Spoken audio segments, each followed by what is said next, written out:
Hello friends, I am Sandeep sir and welcome to Marvelous English classes. Today in this video we are going to study literature section. आज के इस video में मैं literature section को deal करने जा रहा हूं और मैं बता देना चाहता हूं बच्चों कि ये वीडियो खास करके 12th के बच्चों के लिए है। बिहार बोर्ड क्लास 12th के बच्चों के लिए वीडियो है। बच्चों ने बहुत कमेंट किए कि सर बुक का भी आप मतलब कि वीडियो बनाइए, तो मैं आज बुक का वीडियो लेकर आया हूं आप लोगों के सामने। तो चलिए स्टार्ट करते हैं। रेनबो पार्ट 2 देखिए, यही आपका बुक है, ध्यान देंगे, ये आपका बुक हो गया है, ठीक है। रेनबो पार्ट 2 समझ में आ रहा है। इसमें 2 सेक्शन है बच्चों, ध्यान देना होगा कि इसमें कितने सेक्शन हैं। 2 सेक्शन होगा। आपका जो पहला सेक्शन होगा वो आपका होगा, देखिए लिखा होगा आपका प्रो सेक्शन। ये आपका देखिए ध्यान दिया जाएगा प्रो सेक्शन, जिसमें आपको कम से कम 11 चैप्टर पढ़ने हैं, ठीक है। और आप लोग का जो वर्क रहेगा कि आप लोग पूरा चैप्टर का नाम और उसके राइटर के नाम को ध्यान से देखिएगा और याद कीजिएगा, ठीक है। आगे है पोएट्री सेक्शन। देखिए यहाँ पर लिखा है पोएट्री सेक्शन, ध्यान देना होगा पोएट्री सेक्शन। तो इससे भी क्वेश्चन आते हैं, इम्पोर्टेंट है, और इसमें भी आपका कितना है 10 लेसन है, ध्यान देंगे, ठीक है। तो सबसे पहले हम लोग डील करेंगे पोएट्री सेक्शन को। ध्यान देना होगा किसको डील करना होगा बच्चों, पोएट्री सेक्शन को आज हम लोग डील करेंगे। देखिए ध्यान से देखेंगे, पोएट्री सेक्शन में निकाल रहा हूँ। चलिए देखते हैं, ये आपका हो गया पोएट्री सेक्शन, ठीक है। देखिएगा आप लोग को दिखाई दे रहा है कि नहीं, मैं अरेंज कर दे रहा हूँ बढ़िया से, ठीक है। अब आई होप आप लोग देख पा रहे होंगे मुझे, सॉरी ये बुक को। तो बुक को देखना इम्पोर्टेंट है, क्योंकि इसको देखते रहिएगा तभी आप इसके हिंदी को बढ़िया से समझ पाइएगा, ठीक है। आपको दिखाई दे रहा होगा साफ साफ, ठीक है। तो चलिए बच्चों देखिए, इसमें लिखा हुआ है कि sweetest love I do not गो। देखिए पोएट्री सेक्शन का पहला पोएम है sweetest love I do not गो, ठीक है। कह रहा है कि sweetest love I do not गो। ये जो चैप्टर है एक मोस्ट इंपॉर्टेंट चैप्टर है, जॉन डोन के द्वारा लिखा गया। किसके द्वारा बच्चों लिखा है, जॉन डोन के द्वारा लिखा गया है, ठीक है। आइए थोड़ा सा जॉन डोन के बारे में जानते हैं कि जॉन डोन का जो जन्म हुआ था बच्चों, वो 22 जनवरी 1572 ईस्वी में हुआ था। ध्यान देना होगा, 22 जनवरी 1572 ईस्वी में हुआ था। और इनकी मृत्यु जो हुई थी वो 31 मार्च 1631 ईस्वी में हुई थी। 31 मार्च 1631 ईस्वी में हुई थी, ठीक है। और इनके बारे में कुछ बता देना चाहता हूँ बच्चों आप लोग को कि जॉन डोन का जो मतलब कि एजुकेशन था वो यूनिवर्सिटी ऑफ कैम्ब्रिज से हुआ था।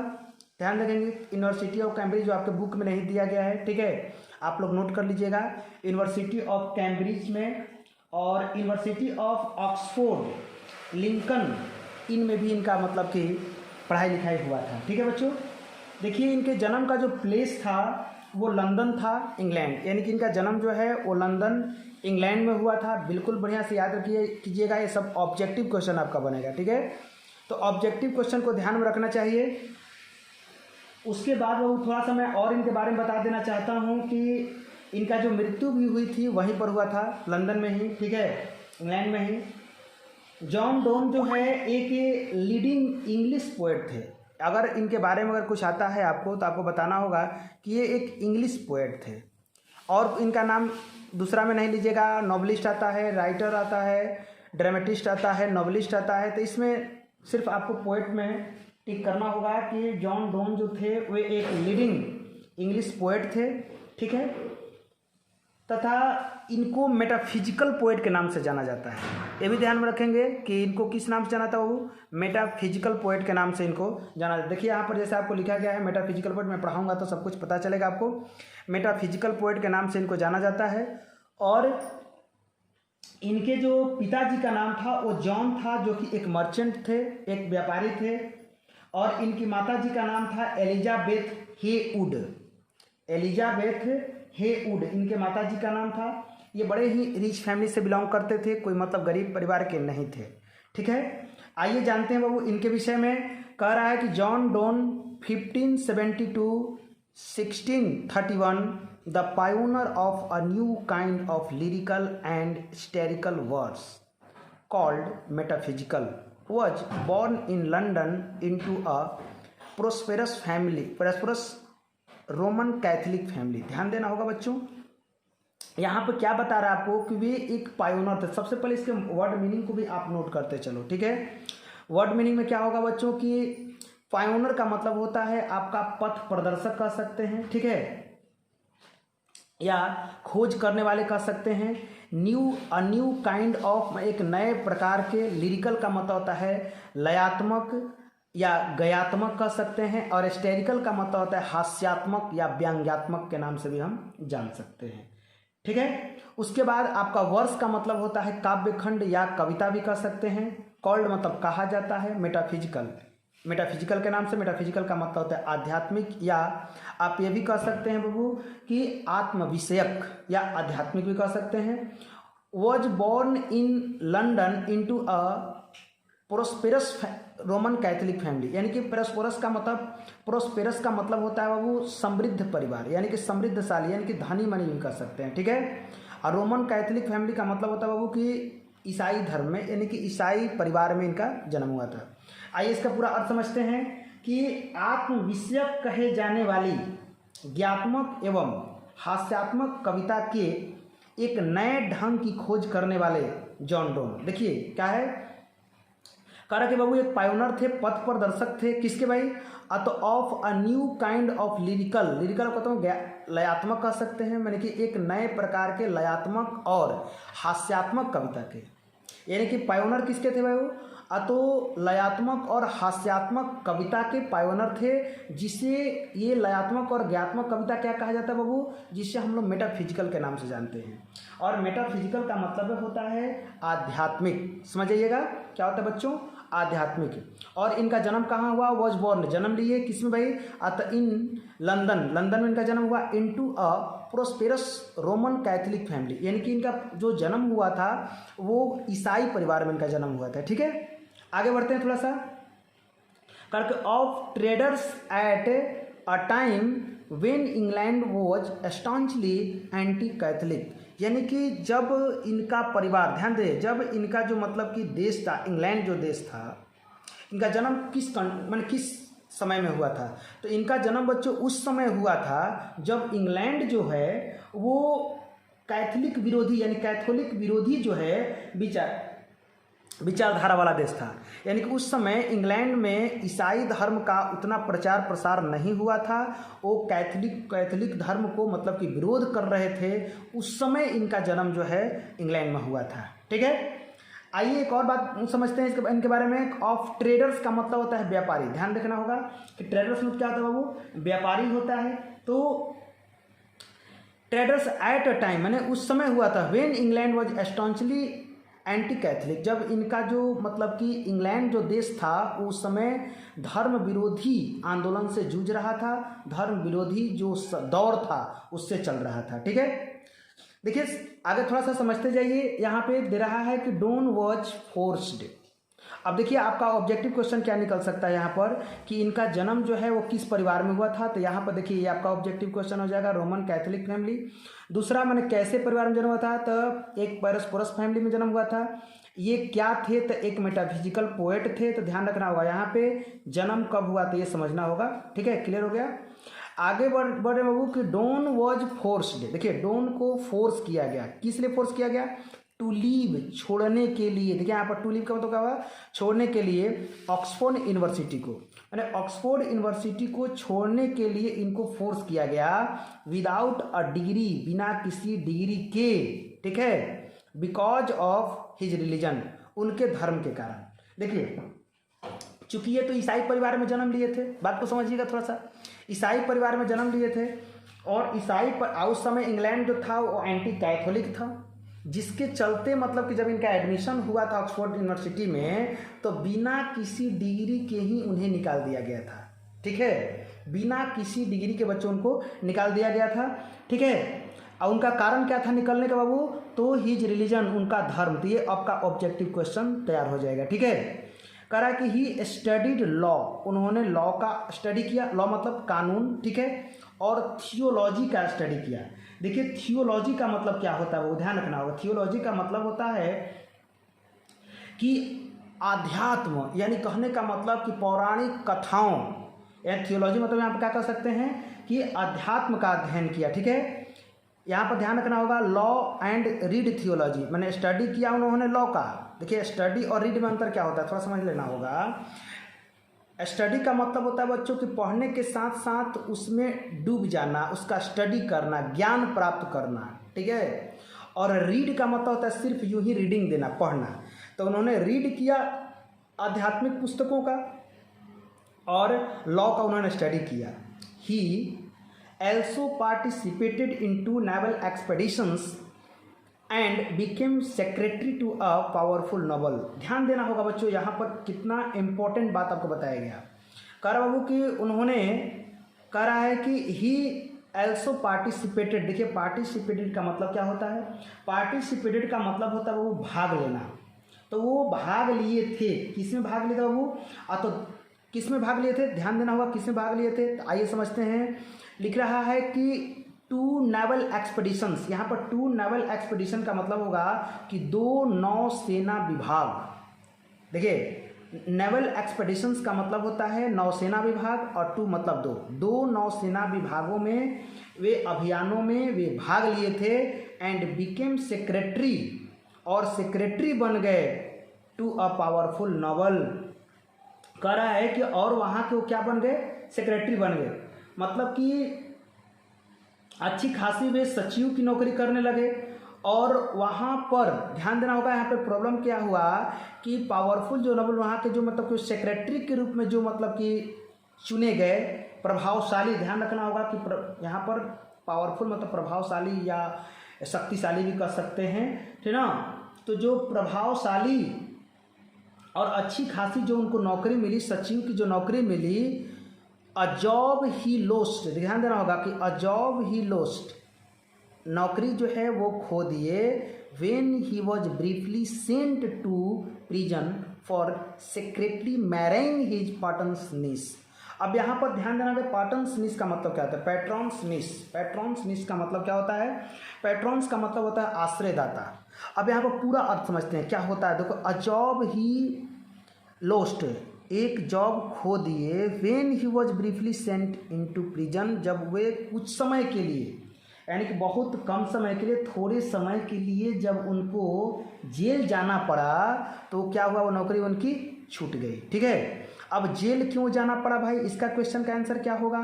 तो जेल इसलिए जाना पड़ा क्योंकि वे सेक्रेटली मैरिंग हिज पैट्रन्स नीस। देखिए पैट्रन्स नीस का मतलब होता है वो कि पैट्रन नीस का मतलब होता है कि पैट्रन को तो आश्रयदाता, यानी कि जो उनको नौकरी दिया था, यानी जो उनको ये नौकरी दिया था उसको आश्रयदाता बोलते हैं। उन्हीं की भतीजी से ये मतलब क्या कर लेते हैं, शादी कर लेते हैं, ठीक है। जब उनकी भतीजी से शादी कर लेते हैं तो उनके जो चाचा थे और इनके पिताजी, किसके, लड़की के पिताजी, वो क्या कर देते हैं, इन पर केस कर देते हैं और जिसके चलते इनको जेल जाना पड़ता है। देखिए उनकी वाइफ का नाम था एनी मोर, ठीक है, ध्यान रखेंगे थोड़ा सा। एनी मोर आपको बता देता हूँ, एनी मोर, ठीक है, ध्यान से समझिएगा थोड़ा सा। एनी मोर, ठीक है, नहीं दिखाई दे रहा होगा तो यहाँ पर लिख देता हूँ मैं, यहाँ पर देखिए एनी मोर, ठीक है बच्चों, थोड़ा सा इसको केयर कीजिएगा आप लोग, ठीक है, एनी मोर, ठीक है। तो अब यहाँ पर कह रहा है शादी के जो किए थे उसके जुर्म में उनको जेल जाना पड़ा था, ठीक है। अब आगे कह रहा है बाबू कि in 1615 at the age of 42 Donne accepted ordination in the Anglican church and soon become one of the greatest teachers of his time. कहो कि 1615 ईस्वी में, ध्यान देना होगा कि 1615 ईस्वी में 42 साल की एज में, 1615 ईस्वी में 42 साल की एज में जॉन डोन जो थे वे एंग्लिकन चर्च में पादरी के पद को स्वीकार कर लिया और शीघ्र ही अपने समय के महानतम उपदेशक बन गए। ध्यान देना होगा क्या कर लिया बाबू। अतः 1615 ईस्वी में 42 साल की उम्र में ऑर्डिनेशन एक्सेप्टेड मैंने स्वीकार किए। ऑर्डिनेशन का मतलब यहाँ पर हो जाएगा आपका, मतलब कह सकते हैं कि जो पद है ऑर्डिनेशन, जो पादरी का पद होता है उसको हम लोग कहते हैं ordination in the Anglican church, Anglican church में ऑर्डिनेशन उनको मैंने कि विभूषित किया गया पादरी के पद, यानी कि पादरी का पद उनको दिया गया इन एंग्लिकन चर्च में, ठीक है। And soon become one of the greatest teachers of his time, और वे अपने समय के क्या बन गए, एक बहुत ही बड़े, बहुत ही महान उपदेशक बन गए, ठीक है बच्चों। आगे बढ़ते हैं। आगे आपका ये होगा कि इन लव, ध्यान देना होगा थोड़ा सा, इन लव। अब यहाँ से उनकी जो कविता है उसके बारे में थोड़ा जानते हैं कि आखिर वो क्या अपना लिख रहे हैं। इन लव, प्रेम में, lyricism don't broke completely with the Petrarchan tradition. ध्यान देना होगा, कह रहा कि इन लव लिरिसिज्म, यानी कि जो लयात्मक प्रेम है, ध्यान देना होगा, या गेय काव्य कह सकते हैं, प्रेम है, उसमें के प्रति वो अपने प्रेम में पुरानी परंपराओं, देखिए यहाँ पर क्या लिख रहा है बच्चों, तो लिख रहा है कि डोंट ब्रोक, डोंट ने तोड़ा, क्या तोड़ा बाबू, तो कंप्लीटली माने पूरी तरह से तोड़ दिया विद द पेट्रार्कन ट्रेडिशन, यानी कि पुरानी परंपराओं को। ट्रेडिशन मीन्स परंपरा और पेट्रार्कन का मतलब होता है पुरानी, ठीक है, यानी कि पुरानी परंपराओं को उन्होंने तोड़ने का प्रयास किया, ठीक है। अब यहाँ पर थोड़ा सा और समझते हैं कि गेय काव्य के प्रति अपने प्रेम में जॉन डोन ने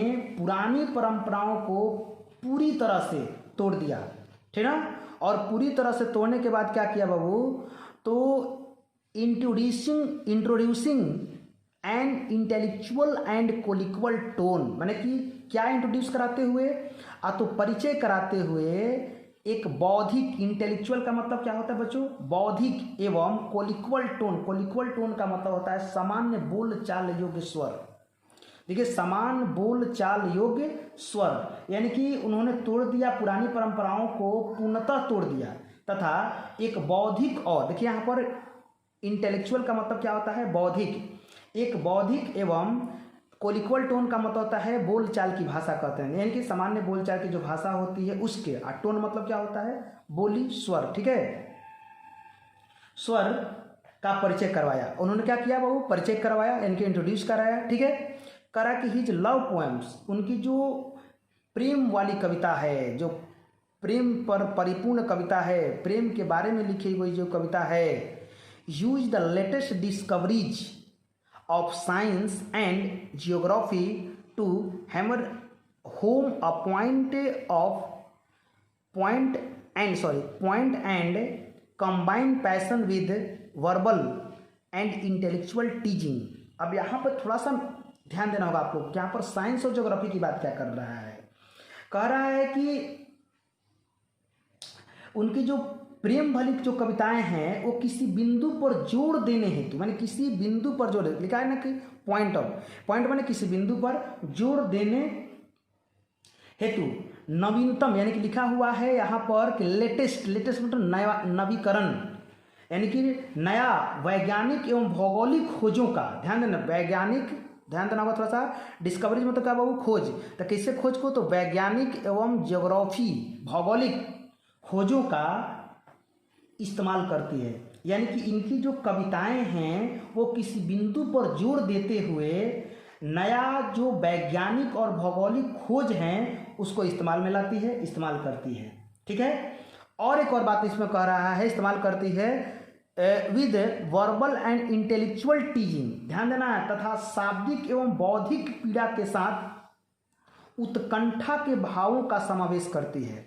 देखिए कितना, यहाँ पर टीचिंग का मतलब होता है बाबू वेदना, उत्कंठा जिसको बोल सकते हैं, ठीक है, उत्कंठा। इंटेलेक्चुअल मतलब बौद्धिक, पहले भी बता चुका हूँ। और यहाँ पर कह रहा है बाबू कि उनकी जो कविताएं हैं वो क्या करती है कि बौद्धिक, शाब्दिक एवं वर्बल मतलब क्या होता है बाबू, यहाँ पर शाब्दिक हो जाएगा, ठीक है, एंड इंटेलेक्चुअल मतलब क्या हो जाएगा, बौद्धिक, यानी कि शाब्दिक और बौद्धिक पीड़ा के साथ उत्कंठा के भावों को समावेश करती है। उत्कंठा मतलब यहाँ पर टीचिंग, ठीक ना, समावेश करती है।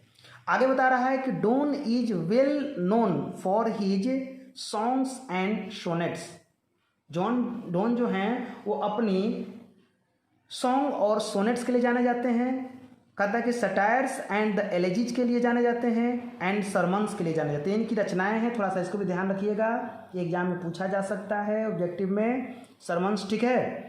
कह रहा कि genuine poetic feelings, harsh matters, strained and whimsical images characterize all his poetic creations। ध्यान देना होगा बच्चों कि वास्तव में जो जॉन डोन थे उनके कविताओं से एक वास्तविक काव्य संवेदनाएं निकलती है। लिखा है ना कि जेन्यून जो फीलिंग होती है, जेन्यून पोएटिक फीलिंग, ये कि वास्तविक काव्य की जो फीलिंग होती है, जो भावनाएं होती है, वो निकल करके सामने आती है। जो हर्ष मेटर्स, देखिए यहाँ पर हर्ष मेटर्स कह रहा है कि रुक्ष छंद, ध्यान देना यहाँ पर मेटर्स पढ़ा जाता है, मेटर्स छंद को कहा जाता है, तो रुक्ष छंद तथा स्ट्रेंड, ध्यान देना होगा, स्ट्रेंड एंड विमिस्कल, करा कि जो विमिस्कल का मतलब विमिस्कल इमेजेज है, ध्यान देना होगा यहाँ पर थोड़ा सा। विमिस्कल इमेजेज का मतलब होता है चंचल तस्वीरें, और इनकी कविताओं में स्ट्रेंड यानी कि अव्यवस्थित और चंचल तस्वीरें दिखाई देती है। और चंचल तस्वीरें किस चीज़ की दिखाई देती है बाबू? तो उनकी जो कविताएं हैं, उसके जो कविता वो लिखते हैं उसकी चंचल तस्वीरें उनकी कविताओं में दिखाई देता है।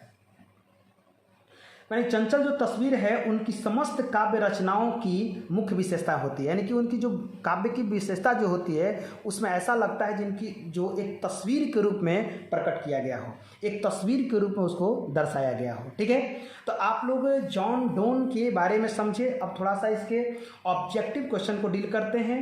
जॉन डोन का जन्म कब हुआ था? 1572 ईस्वी में। इनकी मृत्यु कब हुई थी? 1631 ईस्वी में। जॉन डोन को किस कवि के नाम से जाना जाता है? इनके व्हाट टाइप ऑफ पोएट? तो मेटाफिजिकल पोएट के नाम से जाना जाता है। इनका जन्म कहाँ हुआ? तो लंदन इंग्लैंड में हुआ।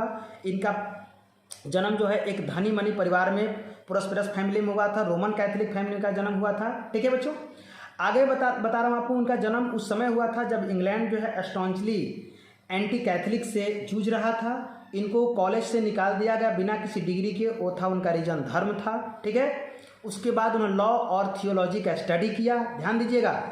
फिर वे नेवल एक्सपीडिशन में भाग लिए, दो नेवल एक्सपीडिशन भाग लिए।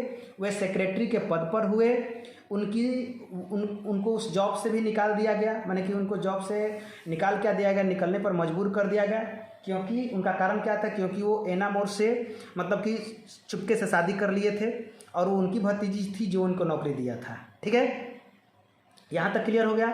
1615 ईस्वी में इन 42 साल की उम्र में इन्होंने पादरी के पद को एक्सेप्ट किया और एंग्लिकन चर्च के एक बहुत बड़े महान प्रीचर के रूप में अर्थात उपदेशक के रूप में सामने आए। ठीक है, उन्होंने जो अपने कविता को लिखने का प्रयास किया उसमें कोलिक्वल टोन का प्रयोग किया। ठीक है, इंटेलेक्चुअल का प्रयोग किया और अपने लव पोएम्स में लेटेस्ट डिस्कवरीज और ज्योग्राफी का प्रयोग किया। उसके बाद है वो बच्चों की उनकी जो कविताएं हैं उसमें विमिस्कल इमेजेस देखने को मिलते हैं। और ये कविताएं जो सरमन्स हैं, सटायर्स एंड इलेजीज हैं, सॉन्ग्स एंड सोनेट्स है, ये इनकी कविताएं हैं। थोड़ा सा इसको ध्यान से आप लोग देखिएगा। ठीक है, आइए अब हम सब लाइन वाइज इसका हिंदी को करते हैं। ठीक है, ध्यान दीजिएगा। यहाँ पे कह रहा है कि स्वीटेस्ट लव, ओ मधुरतम प्रिय, आई डू नॉट गो, मैं नहीं जा रहा। ओ मधुरतम प्रिय, मैं नहीं जा रहा। Sweetest love, I do not go. हे प्रिय, हे मधुरतम प्रिय, मैं नहीं जा रहा। फॉर वियरीनेस ऑफ दी, देखिए वियरीनेस का मतलब क्या होता है बाबू? थककर या उबकर। मैं इसलिए नहीं जा रहा हूँ क्योंकि मैं तुमसे थक गया हूँ या उब गया हूँ।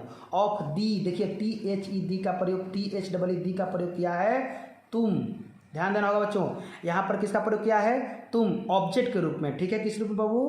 तो ऑब्जेक्ट के रूप में प्रयोग किया गया है, ध्यान दीजिएगा। Sweetest love, I do not go, मधुरतम प्रिय, मैं नहीं जा रहा। फॉर वियरीनेस ऑफ दी, क्योंकि मैं तुमसे थक गया हूँ या उब गया हूँ या परेशान हो गया हूँ। आइए थोड़ा सा और आगे के लाइन को देखते हैं, यहाँ पे समझते हैं बच्चों। यहाँ दे रहा आपको कि nor in the hope the world can show, और ना ही इस आशा में जा रहा हूँ कि दुनिया मुझे देगी। क्या देगी भाई? तो अ फिटर लव फॉर मी, एक ये उपयुक्त प्रेम मेरे लिए। मैं इस आशा के साथ भी नहीं जा रहा हूँ कि दुनिया मुझे तुमसे भी ज़्यादा प्रेम करने वाली दे देगी, अर्थात तुमसे ज़्यादा कोई मुझे स्नेह करेगा, इस आशा के साथ भी मैं नहीं जा रहा हूँ। ये अ फिटर लव फॉर मी, एक उपयुक्त प्रेम मेरे लिए मिल जाएगा, या तुमसे ज़्यादा कोई चाहने वाली मुझे मिल जाएगी, इस आशा के साथ भी नहीं जा रहा हूँ। कह रहा है कि but since that I must die at last is best to use myself in jest thus by feigned deaths to die. देखिए कुछ इसमें कॉम्प्लिकेटेड मीनिंग का प्रयोग किया गया है, मैं आपको आगे चल के सारा चीज़ डील करूँगा। जैसे देखिए ना, यहाँ पर आपको GOE गो का प्रयोग किया गया है, इसका जबकि सही आज के दौर का अगर स्पेलिंग देखा जाए तो GO गो होता है, ठीक है। उसके बाद आप और भी कुछ चीज़ें देखें, जैसे THED को देखा आप, अब यहाँ पर देखिए आप और भी कुछ चीज़ देख रहे हैं यहाँ पर बच्चों, जैसे टिस बेस्ट, जबकि इट इज़ बेस्ट होना चाहिए इसका, इट इज़ बेस्ट यानी कि दिस इज डाई लिखा हुआ है तो डाई DIE ऐसे, मैंने बहुत सारा मीनिंग है जो ओल्ड मीनिंग का प्रयोग किया गया है। ये गलत नहीं है, ध्यान दीजिएगा, ये गलत नहीं है, बिल्कुल सही है, लेकिन ओल्ड मीनिंग का प्रयोग किया गया है, ठीक है। आइए आगे देखते हैं बच्चों, थोड़ा सा ध्यान देना होगा यहाँ तो आप समझ गए। But since that I must die at last is best to use myself in jest thus by feigned deaths to die. कह रहा है कि लेकिन, अब यहाँ पर समझा रहा है लेकिन, क्योंकि मुझे एक दिन तो अवश्य ही मर जाना है। क्या कर रहा है? बट सिंस, चूँकि, लेकिन चूँकि, दैट आई, कि मैं, मस्ट डाई एट लास्ट, चूँकि एक दिन तो अंतोगत्वा हमें मर जाना है या ख़त्म हो जाना है। टिस बेस्ट, सबसे अच्छा होता to use myself in jest, कि मैं कुछ समय के लिए अपने आप को, जेस्ट का मतलब होता है बाबू आनंद, खुशी, उमंग या अलग भावना में गुजारने की बात कर रहा था, क्योंकि चूँकि एक दिन तो अवश्य ही सबको मर जाना है, मुझे भी मर जाना है, तो सबसे अच्छा यही होगा कि मैं अपने आप को थोड़ी खुशी दे दूँ। यानी खुशी देने का मतलब क्या बाबू, तो थोड़ा सा अपने आप को आनंद में गुजारूँ, ताकि 10 फैंड डेथ टू डाई, और इस प्रकार मेरी जो मृत्यु हो वो एक शानदार मृत्यु को प्राप्त कर सकूं, और इस प्रकार मैं एक शानदार मृत्यु को प्राप्त कर सकूं। कभी यहाँ पर ऐसा क्यों कह रहा है? क्योंकि देखो वो सबको मरना है, इसलिए कभी सोच रहा है कि मैं इस सांसारिक जीवन से थोड़ा सा हट करके और अपने आप को वैराग्य जीवन में, अर्थात कहने का मतलब एक धार्मिक अवस्था में, एक टीचर्स के रूप में, एक मतलब कि सेवक के रूप में, ईश्वर का जो सेवक होता है उसके रूप में कभी जो है अपने आप को समर्पित करना चाहता है। और यही कारण है कि कभी बता रहा है कि मतलब कि मैं चाहता हूँ कि इस जीवन से थोड़ा सा मैं हट कर रहूँ। जब इतना बात कवि कहता है तो उनकी प्रिय पत्नी जो है रोने लगती हैं, और रोने के क्रम में उनसे पूछती हैं, क्वेश्चन पूछती हैं कि तब ठीक है आप अगर जाइएगा तो बताइए कितनी जल्दी आ जाइएगा, यानी कब तक आ जाइएगा, यानी कि आपको आने में कहीं देर तो नहीं लगेगी ना। तो क्या कह रहे हैं? Yesternight the sun went hence, अरे पगली, yesternight the sun went hence and yet is here today. पागल तुम समझती नहीं हो, yesternight the sun went hence, कल की रात सूरज डूब गया। ध्यान देना होगा, कल की रात सूरज डूब गया। सन यहाँ पर SUNNE दिया है, SUN सन होता है ना बाबू, ये ओल्ड मीनिंग है, ध्यान देना होगा। यस्टर नाइट भी उसी तरह से लिखा गया है, yesternight the sun went hence, कल की रात सूरज डूब गया, and yet is here today, और आज फिर से यहाँ चला आया है। पिछली रात क्या हुआ, सूरज कहीं चला गया था और आज भी वापिस आ गया है। आगे बता रहा है, देखिए ध्यान दीजिएगा यहाँ पर, कह रहा बाबू कि कह रहा कि he hath no desire nor sense, उसका यहाँ पर आने का कोई डिजायर नहीं था, कोई सेंस नहीं था। ही हैथ, अब हैथ का मतलब यहाँ पर बाबू होता है हैज, ध्यान देना होगा। तो he hath no desire nor sense, उसके यहाँ आने का कोई मतलब नहीं था, कोई सेंस नहीं था। अर्थात कहने का मतलब कि उसने यह काम अपनी इच्छा से किया है, माने कि उसको यहाँ पर आने के लिए किसी ने बाध्य नहीं किया था, या उसने यह काम ना ही अपनी इच्छा से और ना ही किसी चेतना से किया होगा। यानी कहने का मतलब कि उसको यहाँ आने की कोई ज़रूरत नहीं थी, नहीं किया होगा। Nor half so short away then fear not me, but believe that I shall make a speedier journey since I take more wings and spurs than ही।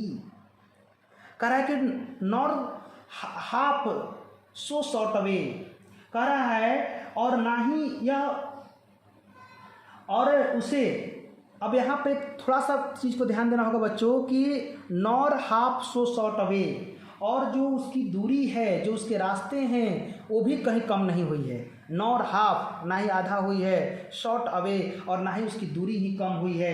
कहने का मतलब कि वो इतनी दूरी तय करके यहाँ तक चला आया है। तो कहने का मतलब यहाँ पर यह है कि यहाँ पर उसके आने का कोई विचार नहीं था, यहाँ पर उसके आने की कोई बात भी नहीं थी, फिर भी वह इतनी दूरी को तय करके यहाँ तक चला आया। देन फियर नॉट मी, तब तुम्हें मुझसे नहीं डरना चाहिए। यहाँ पर समझना कि देन फियर नॉट मी, तब तुम्हें मुझसे भयभीत नहीं होना चाहिए।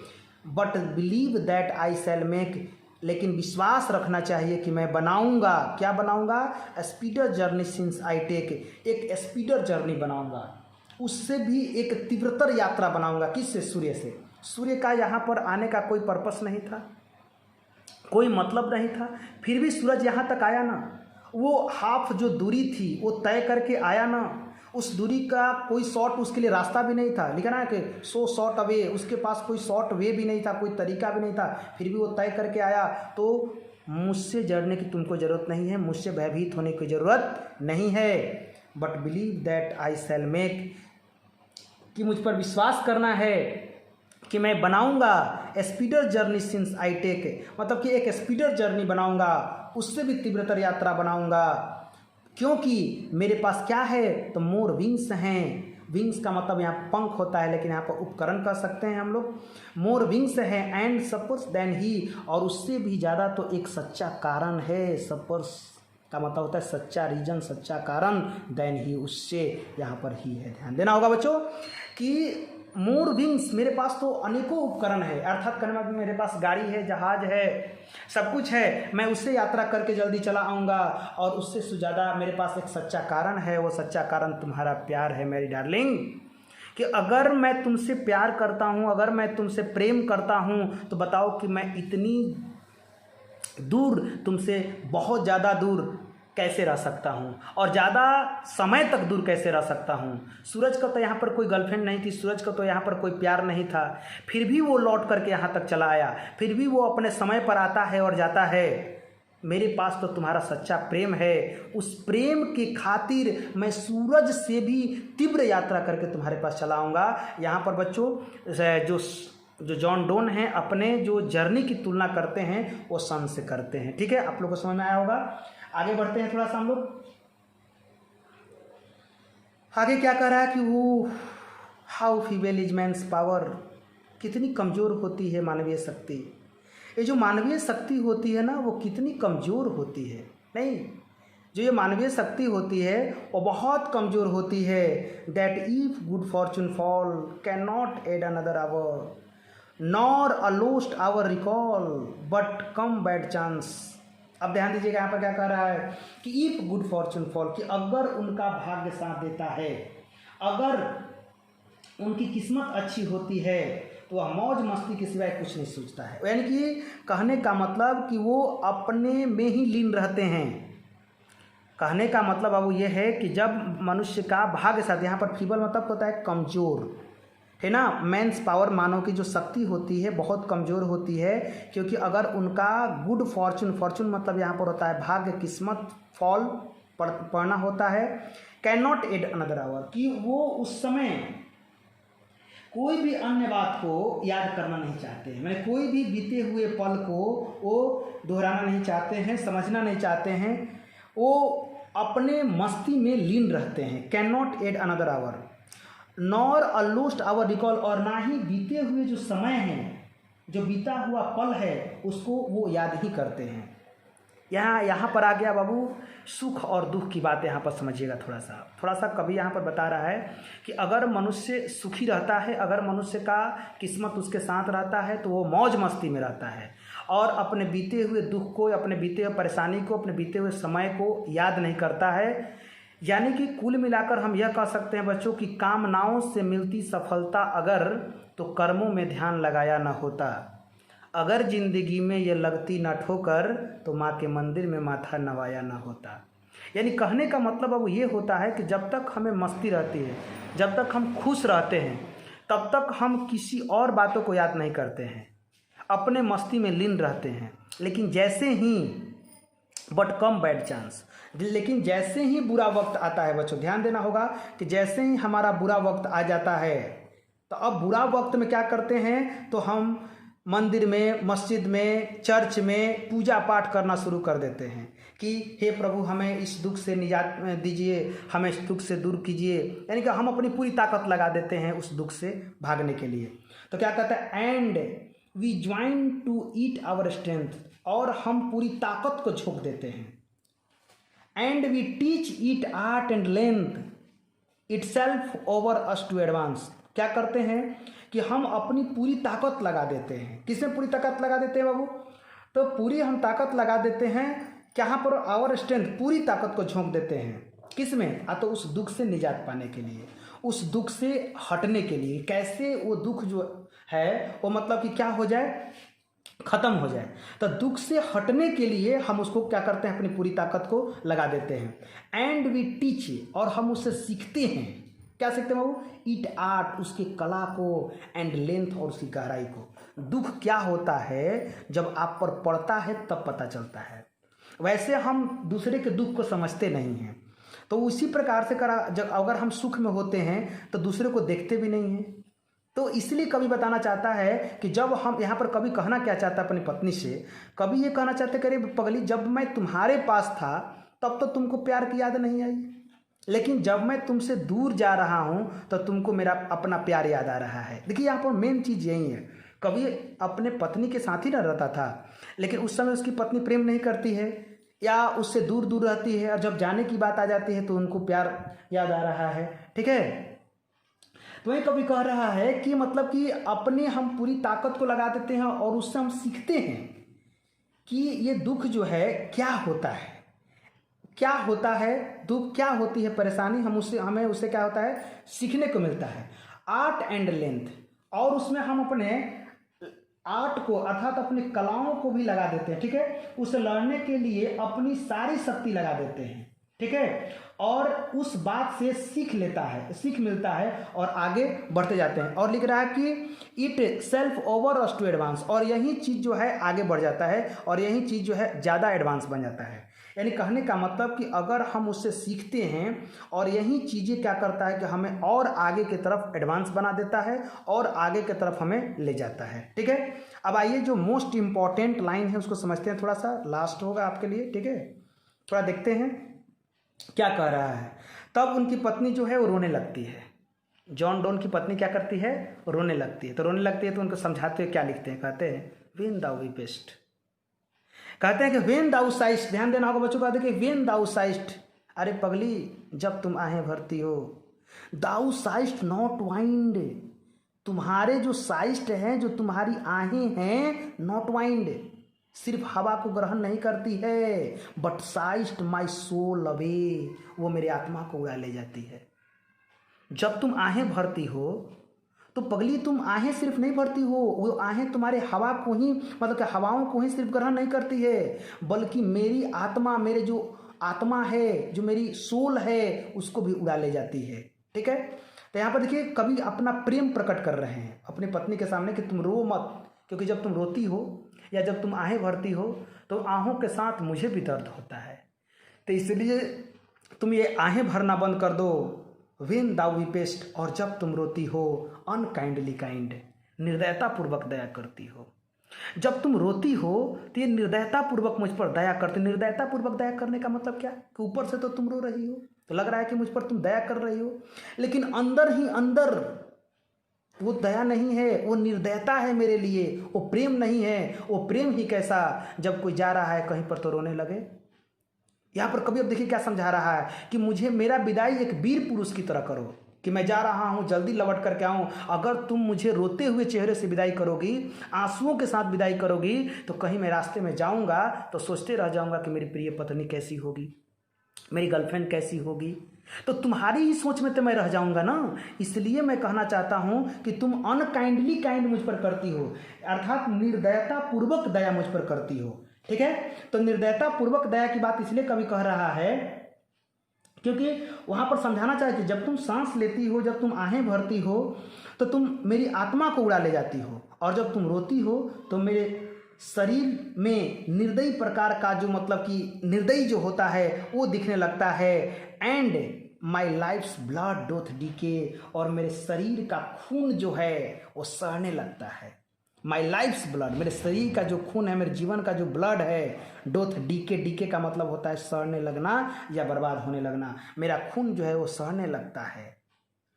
कहा कि इट कैन नॉट बी, ऐसा नहीं हो सकता कि that thou lovest me as thou sayest, that thou lovest me, कि तुम मुझसे प्रेम करती हो, एज दाउ सेस्ट, जैसा कि तुम कहती हो।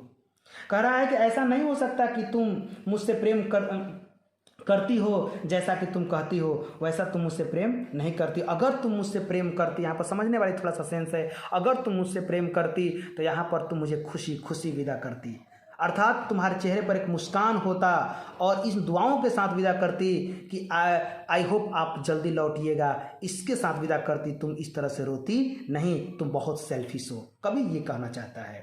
ठीक है, आगे बता रहा है कवि। अब आगे क्या कह रहा है बाबू कि इफ इन दाइन माई लाइफ दाउ वेस्ट, कि फिर भी मेरा जीवन जो है वो बेकार हो गया है। कह रहा है कि इफ इन दाइन, तुम में, यदि मेरा जीवन तुम में, दाउ वेस्ट, तुम बेकार कर रही हो, thou art the best of me, क्योंकि तुम मेरे प्यार को अस्वीकार कर देती। यानी कहने का मतलब यहाँ पर यह है कि ऐसे भी मेरा जीवन जो है क्या हो गया है, तुम में बेकार हो गया है। अब कहता है कि दाउ आर्ट, ये तुम्हारा जो कला है, द बेस्ट ऑफ मी, वो मेरे लिए सबसे अच्छा है। जो तुम मुझे बर्बाद कर रही हो, या जो तुम मुझे तबाह जो कर रही हो अपने जीवन में, अपने हृदय में, अपने शरीर में, अब मेरे जीवन को जो तुम बर्बाद कर रही हो, thou art the best of me, यह आर्ट जो है मेरे लिए क्या है, बहुत अच्छा है कि तुम मुझे बर्बाद कर रही हो। देखिए यहाँ पर कवि क्या कहना चाहता है, थोड़ा समझते हैं। कवि यहाँ पर कहना चाहता है, कवि को ऐसा आभास है कि उसकी पत्नी जो है उससे प्रेम नहीं करती है, जिसके चलते भी कवि जो है बड़ा शौक है। ठीक है, कवि कहता है कि तुम मेरे प्रेम को अस्वीकार कर देती हो। अगर मेरा प्यार तुम में समा जाए तो मेरा जीवन क्या हो जाएगा, वो सफल हो जाएगा। तुम अगर मेरे प्यार को अपना लो सिर्फ, तो मेरा जीवन क्या हो जाएगा, सफल हो जाएगा। ठीक है, अब क्या कह रहा कवि, let not thy divining heart forethink me any ill, करा कि मत आने दो उस पवित्र आत्मा में मेरे लिए कोई पूर्वानुमान बुराई, बुरा विचार। यानी कवि क्या कर रहा है यहाँ पर कि late not thy divining heart, यानी कहते तुम्हारे जो ये पवित्र हार्ट है, जो पवित्र आत्मा है, उस पवित्र आत्मा में फॉर थिंक माने पूर्वानुमान, मी मेरे लिए, एनी इल मेरे लिए कोई बुरा विचार, माने कि मेरे लिए कोई पूर्वानुमान जो बुरा विचार है, अपने इस पवित्र आत्मा में मत आने दो प्लीज। कभी रिक्वेस्ट कर रहा है यहाँ पर कि तुम्हारा जो हृदय है वो बड़ा ही पवित्र है, और उसके उस पवित्र हृदय में मेरे लिए बुरा विचार मत सोचो, मेरे लिए पूर्वानुमान पहले से ही कोई बुरा विचार मत सोचो। अगर तुम वो बुरा विचार सोचती हो तो क्या हो सकता है, थोड़ा सा कभी ये भी समझाना चाहता है। कहा कि डेस्टिनी में टेक दाई पार्ट, डेस्टिनी में take thy part and may thy fears fulfil. अगर तुम ऐसा करती हो तो हो सकता है कि किस्मत तुम्हारे साथ हो जाए। डेस्टिनी जो होगा वो किस्मत जो है वो तुम्हारा पार्ट बन जाए, तुम्हारा भाग बन जाए। मे टेक दाई पार्ट, तुम्हारा भाग बन जाए, यानी कि जो तुम मेरे लिए बुरा विचार सोच रही हो, अगर किस्मत से तुम्हारा वो बुरा विचार सक्सेस कर गया, सच हो गया, तब मेरे साथ क्या होगा बताओ। अगर मैं बाहर गया हूँ और तुम घर पे बैठ करके मेरे लिए कोई बुरा विचार सोच रहे, जैसे कि मेरा एक्सीडेंट हो जाए, या मेरा ये हो जाए, मेरा वो हो जाए, इस तरह का अगर तुम बात सोच रही हो, अगर वैसा ही घटना मेरे साथ घट जाए, लिख रहा है ना, देखो बाबू लिख रहा है and may thy fears fulfil, और तुम्हारा अगर डर, तुम्हारा जो डर है अगर वो फुलफिल हो जाए, पूरा हो जाए, तो क्या होगा। बट थिंक दैट वी, मगर सोचो कि हम दोनों एक दूसरे के लिए बने हैं। क्या बाबू, बट थिंक दैट वी, कि हम लोग एक दूसरे के लिए बने हैं, या हम लोग एक दूसरे के साथ हैं। Are but turn aside to sleep. हम एक दूसरे के साथ ही हैं, are turn aside to sleep, एक दूसरे के साथ हैं, लेकिन मानो तो कि ये तुम हो ये मैं हूँ, और एक दूसरे के बगल में सोए हुए हैं लेकिन करवट बदल करके। टर्न असाइड, एक दूसरे के विपरीत सोए हुए हैं, एक साथ सोए हुए हैं हम लोग, एक साथ ही हैं हम लोग। दे वन हु, ध्यान देना होगा बच्चों यहाँ पर थोड़ा सा करा है, दे हु वन अनदर कीप, वे जो एक दूसरे के दिल में रहते हैं, या वे एक दूसरे के जो साथ में रहते हैं, या वे जो एक दूसरे के दिल को अपने पास रखते हैं, अलाइव जीवित रहते हैं, नेवर पार्टेड भी, वो कभी अलग नहीं होते। नेवर पार्टेड भी, वो कभी अलग हो ही नहीं सकते, वो कभी अलग नहीं होते बच्चों, इस बात को ध्यान रखना है। नेवर कदक नेवर पार्टेड भी, वो कभी अलग नहीं हो सकते। वे लोग जो अपने प्यार को एक दूसरे के मन में जीवित देखते हैं, यानी कि दूसरे के दिल में देखते हैं, उन्हें उनका प्यार हमेशा जीवित रहता है, उनका प्यार कभी नहीं मरता है, अर्थात वो कभी अलग नहीं होते हैं, वो हमेशा एक साथ रहते हैं। इसलिए तुम्हें ऐसा सोचना चाहिए कि मैं कभी तुमसे दूर नहीं हुआ हूँ, मैं हमेशा तुम्हारे साथ हूँ, क्योंकि तुम्हारा दिल जब मेरे पास है, मेरा दिल जब तुम्हारे पास है, तो बताओ हम लोग कैसे एक दूसरे से अलग हैं? हम लोग किसी भी तरीके से एक दूसरे से अलग नहीं हैं। इसलिए देखिए इस कविता में बताया गया है कि कवि जो है वो एक यात्रा पर जा रहा है, उनकी पत्नी रोक रही है, जिसको समझाने के क्रम में कविता लिखा गया है। कुल मिलाकर एक कविता एक लव पोयम है। बात को समझिएगा कि ये क्या है, एक लव पोयम है। ठीक है बच्चों, तो मैं कविता को लाइन वाइज आपके सामने इसके अर्थ को कहा, अगले जो वीडियो में बनाऊंगा उसमें इस कविता का वर्ड मीनिंग आपको दूंगा, और दूसरा बात वर्ड मीनिंग के साथ साथ मैं जो इसके ओल्ड जो है मीनिंग उसको मैं टच करूंगा, और इसे क्वेश्चन आंसर को टच करूंगा। ठीक है, क्वेश्चन आंसर को आपको समझा दूंगा, तब जाकर के आप बिल्कुल क्लियर हो जाएगा। देखिए जैसे कि हम लोग थोड़ा सा देख भी लेते हैं यहाँ पर क्या लिख रहा है। तो यहाँ पर बच्चों सेंटेंस एक दे रहा है आपको, क्वेश्चन आंसर को थोड़ा समझिएगा। क्या है कि कह रहा बाबू कि रीड द फॉलोइंग सेंटेंसेज, यहाँ पर थोड़ा समझिएगा क्या लिख रहा है। ठीक है, थोड़ा सा समझते हैं। यहाँ पर दिख रहा होगा आप लोग को। कह रहा कि read the following sentences and write T for true and F for false statements, यानी कि जो स्टेटमेंट गलत सही है उसको आप लोग को बताना होगा। कह रहा है कि the poet wants to go away because he is tired of his beloved. क्या ये सेंटेंस सही है? क्या वो जाना चाहता है क्योंकि वो अपनी पत्नी से, अपने प्रियतमा से थक गया है? नहीं बच्चों, ये गलत है, और इसका आंसर क्या होगा? एफ। क्या होगा? फॉल्स। ये गलत है। ठीक है, स्टेटमेंट हमारा क्या है? गलत है। फिर क्या कह रहा है कि the poet has found another lady who is more beautiful. नहीं, ये भी गलत बात है, क्योंकि इस कविता में कोई अनदर लेडी उनको नहीं मिला हुआ है। देखिए कविता को पढ़िएगा तो सब कुछ क्लियर होते जाएगा। ठीक है, ये भी गलत बात है। The poet intends to go on a longer journey than what the sun undertakes. क्या ये सेंटेंस सही है या गलत है? तो बिल्कुल अंडरटेक्स करता है सन को। ठीक है, अपने लॉन्ग जर्नी पर जाने के लिए सूरज को ही, मतलब कि सूरज से भी तीव्र यात्रा करने की बात करता है। तो ये क्या हो जाएगा? स्टेटमेंट ट्रू हो जाएगा आपका। ठीक है, डी नंबर स्टेटमेंट है कि man's power is very weak. हाँ बिल्कुल सही बात है, वेरी वीक, तो टी हो जाएगा, ट्रू हो जाएगा सेंटेंस। ठीक है, फिर कह रहा बच्चों ई नंबर के the poet loves his beloved so intensely that he will come back very soon। बिल्कुल सही बात है, कवि जो है अपने पत्नी को इतना ज़्यादा प्रेम करता है कि वो बहुत जल्दी लौट कर आना चाहता है। ट्रू, सही बात है, बिल्कुल सही चीज़ है। ठीक है, ये आपका क्लियर हो गया। देखिए क्वेश्चन आंसर क्या जहाँ तक बात है बच्चों, तो यहाँ पर ध्यान देना होगा। क्वेश्चन आंसर भी मैं अगले मतलब कि वीडियो में आपको डील कर दूंगा, फिर इसके वर्ड मीनिंग को भी डील करूंगा, फिर नेक्स्ट चैप्टर को किया जाएगा। ठीक है, आई होप आप लोग को समझ में आया होगा ये वीडियो। अगर नहीं समझ में आया तो आप मुझसे कमेंट कीजिएगा। ठीक है, that's all, thanks for watching my video. ठीक है।